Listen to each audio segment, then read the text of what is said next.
A seleção brasileira não é apenas um time de futebol.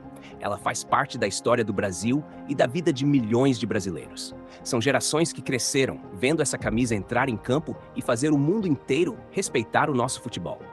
Para muitos, o primeiro amor pelo esporte nasceu vendo o Brasil jogar uma Copa do Mundo. O Brasil é a maior seleção de todos os tempos. É a única que venceu a Copa do Mundo 5 vezes. Nenhum outro país conseguiu isso. Esses títulos foram conquistados em épocas diferentes, com jogadores diferentes, mas sempre com a mesma ideia: jogar para frente, com talento, coragem e alegria. Quando começa uma Copa do Mundo, o mundo inteiro olha para o Brasil.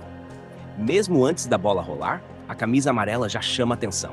Não é só pelo que o time joga hoje, mas por tudo o que já fez no passado. A história pesa, a camisa impõe respeito e cria uma expectativa que nenhuma outra seleção carrega. Mas o futebol mudou. Hoje não basta ter história. As seleções evoluíram, ficaram mais organizadas, mais fortes como time e mais preparadas mentalmente. O jogo ficou mais equilibrado e ganhar uma Copa ficou muito mais difícil. É nesse cenário que o Brasil chega para essa Copa vivendo uma realidade diferente. Dessa vez, o Brasil não entra como favorito. Isso não apaga sua grandeza, mas mostra que o momento é outro.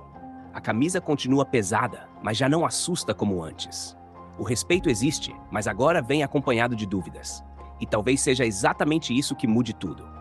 Um Brasil sem favoritismo, sem toda a pressão de ser o melhor, mas com a chance de provar em campo, jogando como time, por que levantou essa taça 5 vezes e por que ainda pode sonhar alto. Pela primeira vez em muito tempo, o Brasil chega para uma Copa do Mundo sem ser apontado como o principal candidato ao título. Isso pode soar estranho, afinal estamos falando da maior seleção da história. Mas o futebol atual exige uma análise mais realista, olhando para o que cada seleção mostra dentro de campo. Hoje, algumas seleções chegam mais prontas do que o Brasil. A França tem um elenco forte em todas as posições e jogadores acostumados a grandes decisões. A Argentina vive um momento de confiança, com um grupo unido e vencedor. A Espanha voltou a jogar de forma organizada, controlando bem o jogo. Inglaterra e Portugal também vivem boas fases, com muitas opções de qualidade. Enquanto essas seleções já têm um jeito claro de jogar, o Brasil ainda busca uma identidade. Em muitos jogos, a seleção parece depender mais do talento individual do que de um trabalho coletivo bem definido. Em Copa do Mundo, isso faz muita diferença, porque cada erro pode custar uma eliminação. Por isso, o Brasil entra nessa Copa como um desafiante. Não é mais o time que todos querem derrubar, mas o time que precisa provar seu valor jogo após jogo.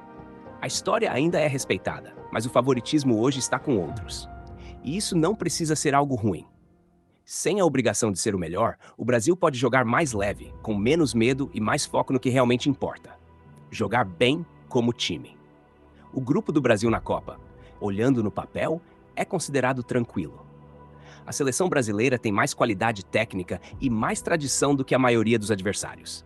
Em condições normais, o Brasil deve passar. Mas Copa do Mundo não se ganha no papel. O principal desafio do grupo é o Marrocos. Não porque tenha mais talento que o Brasil, mas porque é uma seleção muito organizada. O Marrocos joga fechado, marca bem, não dá espaço e espera o erro do adversário. É um time difícil de enfrentar, principalmente para uma seleção que tem dificuldade para furar defesas fechadas.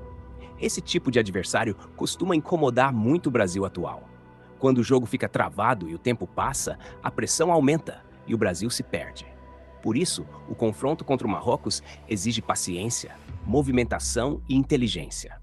Os outros jogos do grupo exigem atenção, mas o maior perigo é a postura. Se o Brasil entrar achando que a camisa resolve sozinha, pode se complicar. Se jogar sério, com intensidade, passa. A fase de grupo será importante não só para vencer, mas para ganhar confiança, ajustar o time e criar um padrão de jogo. Quem começa mal uma Copa quase nunca chega longe. Falando do momento atual da seleção, o torcedor sente muitas dúvidas. Não é falta de talento, mas o Brasil vive uma fase de mudança. A sensação de que sempre vai aparecer alguém para resolver já não existe mais. O elenco não é mais tão cheio de opções como antes. Em algumas posições, faltam alternativas confiáveis. Isso deixa o time mais previsível e facilita a vida dos adversários. Muitos jogadores chegam à seleção vivendo grande fase nos clubes. São decisivos, importantes e líderes. Mas quando vestem a camisa do Brasil, não rendem da mesma forma. Seja por posição, por esquema ou por falta de entrosamento, o rendimento cai. Nesse cenário, a dependência de Neymar fica clara. Ele é o jogador mais criativo, mais experiente e aquele que chama a responsabilidade. Quando Neymar está em campo, o Brasil cria mais. Quando não está, o time sente muita dificuldade. Mas existe uma pergunta que preocupa o torcedor. Neymar vai estar nessa Copa? Neymar já não é mais um jogador jovem. Ele vem de lesões, de temporadas irregulares e de muito desgaste físico. Cada jogo levanta a dúvida se ele vai conseguir estar inteiro fisicamente. O Brasil precisa de Neymar, porque ele é o único capaz de decidir jogos difíceis com uma jogada diferente. Ele prende a bola, chama a marcação e abre espaço para os outros. Sem ele, o Brasil fica mais rápido, mas também mais previsível. O problema é quando tudo depende dele. Nenhuma seleção campeã do mundo venceu dependendo de apenas um jogador. O desafio do Brasil é usar Neymar como peça principal, mas não como única solução. Quando o Brasil olha para o campo, o maior problema aparece no ataque. A seleção, que sempre foi conhecida por fazer gols com facilidade, hoje encontra muita dificuldade para criar chances claras. O time tem a bola, mas não tem ideias. As jogadas se repetem, falta movimentação e os atacantes ficam muito longe uns dos outros. O centroavante fica isolado, os pontas recebem marcados e o meio não chega junto. Isso torna o ataque previsível e fácil de defender. É nesse ponto que surgem nomes como Pedro, Vitor Roque e Endrick. Pedro é importante porque joga dentro da área. Ele briga com os zagueiros, segura a defesa e finaliza bem. Contra times fechados, isso pode mudar o jogo. Vitor Roque ajuda pela intensidade. Ele corre, pressiona, se movimenta e incomoda a defesa o tempo todo.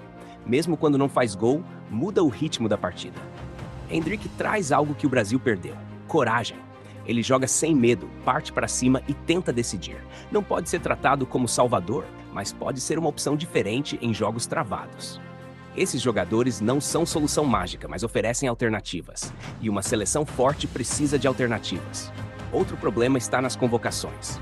O Brasil insiste em jogadores que já tiveram várias chances e não renderam. No clube vão bem, mas na seleção não funcionam. Mesmo assim, continuam sendo chamados. Convocar precisa ser por momento e desempenho, não por nome ou por onde o jogador atua. Olhar para o futebol brasileiro não é atraso, é necessidade. Depois de tantos problemas, surge a pergunta: ainda dá para sonhar? Dá, mas não pelo passado. Dá pelo que ainda pode ser construído. O Brasil ainda tem talento, jovens promissores e tempo para ajustar. Com mais coragem para mudar, mais foco no coletivo e menos dependência de um único jogador, a seleção pode crescer. Talvez não ser favorito seja exatamente o que o Brasil precisava. Menos pressão, mais vontade e mais união. Porque no fim das contas, mesmo desacreditado por muitos, uma coisa continua verdadeira: o Brasil só depende de si mesmo para voltar a brigar pelo topo do mundo.